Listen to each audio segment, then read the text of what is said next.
Hey there guys, how's it going? It's Ryan here, and today I want to give you a tutorial. Now this tutorial is going to show you the ins and ups of about how videos are and how to render them and what the best export settings are for you, and talk about how everything works inside the world of Sony Vegas. Not how everything else feature, but talking about how some stuff works like bitrate and settings which you should use. So here we are in Sony Vegas right now. Now I have some footage from my Let's Play of Terraria. I'm doing it on my gaming channel. You can check that out in the description. There would be a link down below in the description or annotation somewhere, I believe. So what do you need to do for the first thing is just drag your footage here. Should generate some peaks depending on how big your footage is. It takes longer. Now with this is a 18-minute clip, and it's pretty big, like 18 gigabytes, but this is raw game footage. But so the first thing you should do is go ahead and click on this little button here, which is the project video properties. Now click on that. Now this window will pop up right now, or right over here. So here's what you have to do. So now you're probably going to be on the default template for sure. Now just go ahead and go to this drop down little menu and click on HDV 720p 30 or something like that. Now if you're going to do 720p video, you gotta make sure it's 1280 by 720. So for that, now this is a very important thing. So for the frame rate, now you should make sure you keep the frame rate to whichever is for your video. Now this video is 60 frames, so you gotta put it up. If you have like a 60 frame video, you gotta put it on double NTSS or double PAL, depending where you are. But this should work if you use PAL. So put this is 60 frames per second for this thing. It's just actually it's framed down, but is very close to 60, and you can't go over this. This is the highest that you can go for a frame rate in Sony Vegas. So just make sure your frame rate matches your video. And for where it says pixel aspect ratio, make sure it's 1.0.0.0 squared. Just go ahead and click on here and make sure it's on the first option. And for output rotation, just do 0 degrees. And for this 3D stuff, you're probably not going to be messing with 3D, so just keep it off. Now for pixel format, make sure you put it on 32-bit floating point full range. Now by default it should be like on 8 or 32, or this one here, but which I think is on 8, but make sure it's on 32-bit full range. So make sure it's on that. Now for this one here, posting grammar, make sure it's 2.22 video.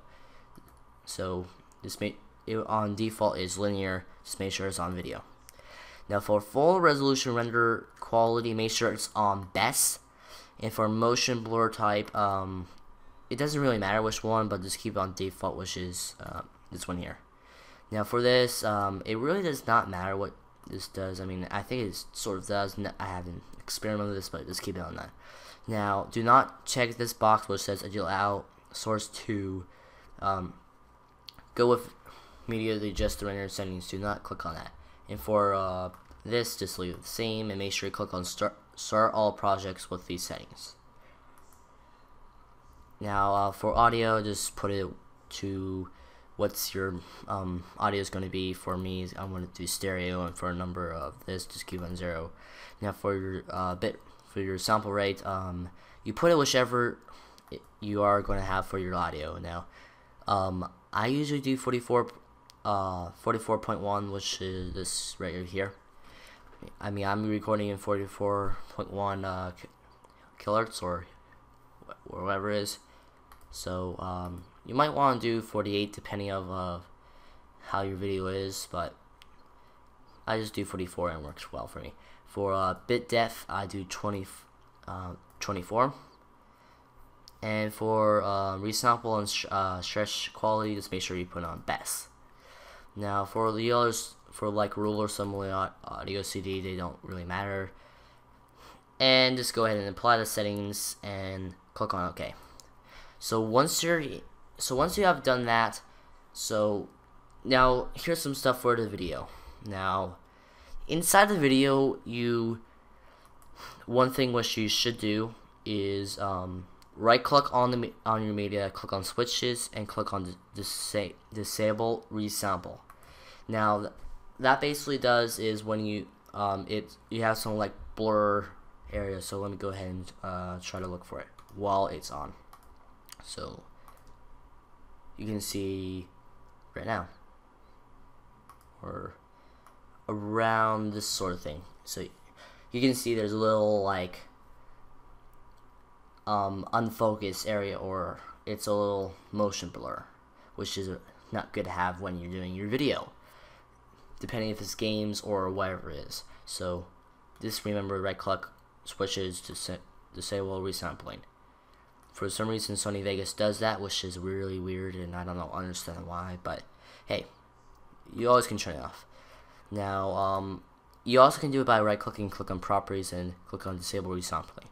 Now if you have multiple clips, like for example, let me just go ahead and split this video in half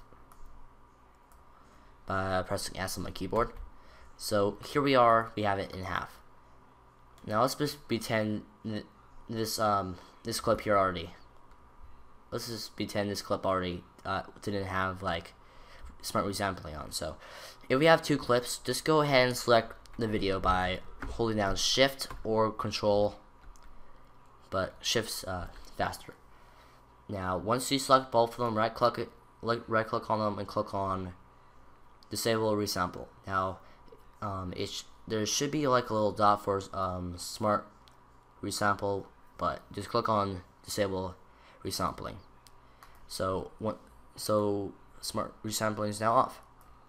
Now we undo this cut and make sure smart resampling is off.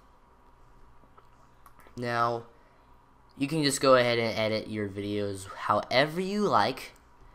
Now this video is already edited in different form, and this is just the raw clip because I had it on my computer.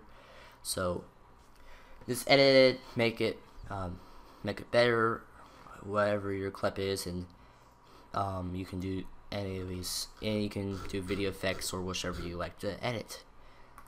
So once you're done at your editing and you want to export it, it's easy. All you gotta do is click on this button here, click on render as, and here you are. Now it will pop up this little window. Now once you're on this window, you gotta make sure stretch video to fill output frame is on.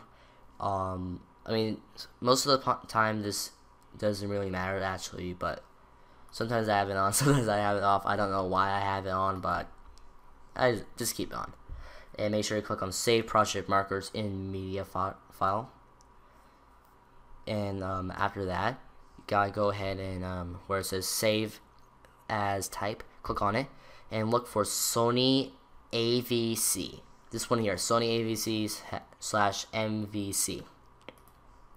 Now this is going to be for the best quality and that sort of stuff, and I'll talk about how some frame rate stuff works later on in the video. So once you're on that, click on one of these options. It should be on default template. Just stay on there. For me, I have custom MP4, which is how I have it set up for my videos.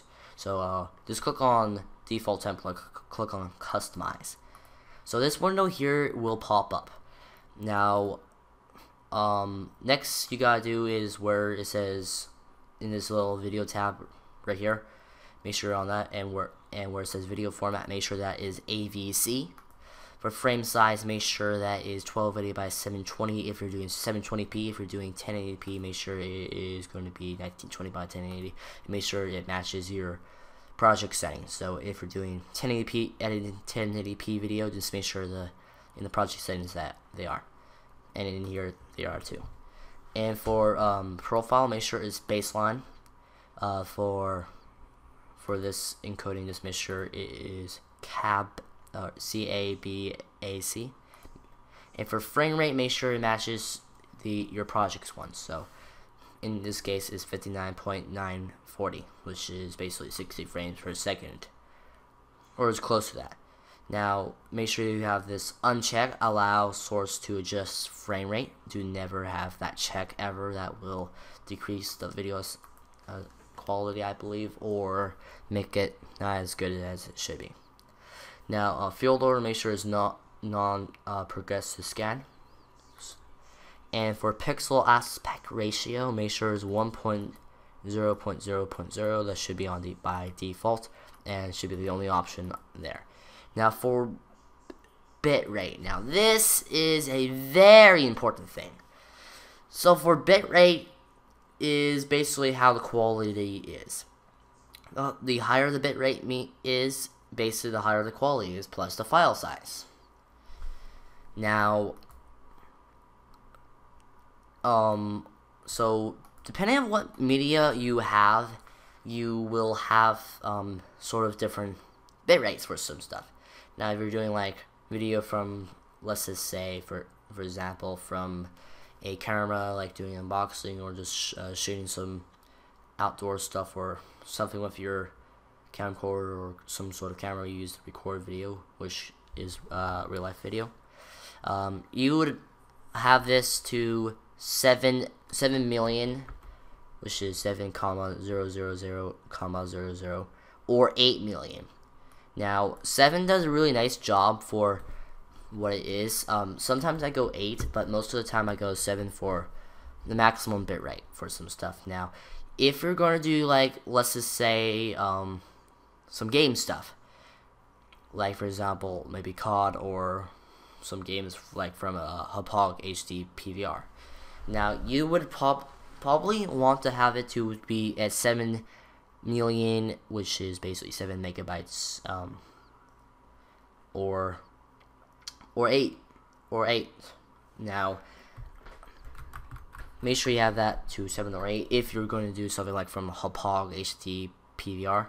Now if you're going to do something like from, let's just say, Fraps or PlayClaw or recording PC game footage, it varies depending on what game you're doing. So if you're doing, like, I don't know, let's just say Minecraft with the default texture pack, you would put this to 5 million, which is 5 megabytes for the bit rate. Now 5 is usually really good. The quality is good, and it works out well. Or you would need to put it to 4. 4 or 5 is nice. 4 is it still looks nice. It's a little pixelated maybe, but I mean quality is not going to be as good as 5, because 5 is bigger, but it's nice to have. Sometimes I go to 4, but most of the time I go to 5 while I'm doing Minecraft with a default texture pack, which, if you don't know what texture packs, just Google it online. Now if you're going to, like, say for example, record Minecraft with a high definition texture pack, which is 32 by 32 or 64 by 64 or anything which qualifies over 16 by 16 for textures, I would recommend you go ahead and maybe do the bitrate again to 7 million, which is again 7 megabytes inside the video world, or inside the bitrate stuff. So I would recommend you go ahead and do 7 or 8 yet again, because the high definition texture packs don't look good if you do the bitrate to under 7. Sometimes 6 sort of pulls it off, but if it's under 6, it doesn't look as good as it would be for 7. So just for you to know, usually 7 or 8 would be nice. So if 7 or 8 million is perfect for this. Now, if we're going to do something like Terraria, which is what I'm using as my example for this tutorial, I would recommend 6, because Terraria is not that high definition game. I mean, I would record this in 720p, but it's not that, doesn't need that, you have a high bit rate. So I usually do 6 because 6 looks nice and it doesn't look like there's any bad quality or bad pixels, so it looks nice and vibrant. So recommend you keep it on 6 if you're doing Terraria. So that's how, now if we're gonna do like some videos which are, maybe if you do tutorials like get Cam Studio or something like that, like you record with Cam Studio and edit in here or some other recording software, I would recommend again to sometimes maybe 5 sort of works for screencasts maybe, but 5, 6, or 7 or 8, it depends about what resolution that is recorded in actually, because of how this sort of thing is. The resolution is a bit weird of how it is. So if you have your resolution at, let's just say you record at 1080p but you export in 720p, if you do it maybe at 5 or sometimes a different amount, it will look better. But again, it varies depending about your resolution because of how it records and that sort of thing. So you can usually 5, 6, or 7, sometimes 8 would work really well. But again, it depends about what you want to do. Alright, I'm sorry, there was a little cut skip thing. I had a little interruption or something like that. So back to what I was saying. So I was saying that the sometimes you can have it. I mean, with the bitrate thing, you can have it as high as you want, but just usually keep it to, or usually you should. I recommend you go as high as 8, unless you have a good reason to go higher. So that's pretty much the estimation of how bit rates are. So for encoding mode, you gotta click on automatic. Automatic recommended is it works really well. And for audio, make sure the audio format is AAC because it's the only one here. Now for sample rate, make sure this here matches your settings in your proxy settings, which it does. Bitrate, now the bitrate for audio is mostly the same to video, but I mean, so it's different in some ways. So with this is basically depending on how you have your videos or what your microphone records, which you have to do some research about the bitrate. You gotta keep it on what it is. Now with this clip here, it's at a really high one because of my recording software PlayClub records it high, but my microphone's is 128 megabytes for the bitrate or whatever it is. So it's 120,000 on here. So I keep it on that. It sounds good. Everything's nice. Now for audio coding mode, make sure you click on stereo unless you're working with 5.1 surround sound, which you probably ain't doing that. And for system, just make sure it's MP4 file format. And for project, make sure for where it says video rendering quality, make sure it is to best. Now after you have all your settings configured, name it something like custom and .mp4 or something like that. Click on the save template button, and we'll save it for you, so you don't have to change it. So now the thing is with bitrate, or not bitrate, frame rate is that frame rate is how many frames per second there's going on for every frame. So the higher is it's also going to take longer because it has to render more frames. So for most people, you're going to have it like at 30. Sometimes you can like you record at 60 and you can down convert it to 30. So sometimes you want to do that, which speeds up the processing. For me, I usually don't do it, but it depends about what you want to do. So you might want it to be 30, which is 59.940, or you can go to 30, which is 29.9070. But it depends all about you. So whichever one you want to do for like stuff. I mean, YouTube down. I think down converts the frame rate from like whatever is 60 to 30, but I'm not entirely sure of that.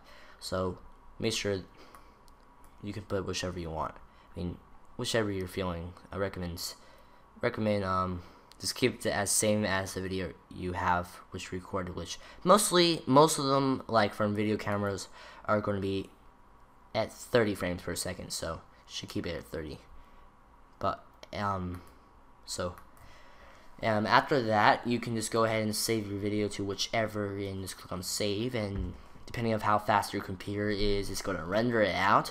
And after that, you can see the final results, and the quality should be pretty decent. So these things have work out for me really well, so I hope you enjoyed this video. Now, if you enjoyed it, please leave a like. I would appreciate that, and also comment below about if you have any questions, or just want to say I did a nice job, or explaining this the same, or I just made the best video about talking about video and exporting settings and project settings and Sony Vegas stuff. So anyway, thanks for watching. Subscribe above for more tutorials, YouTube sort of videos, and I'll catch you in the next video. See you later, guys.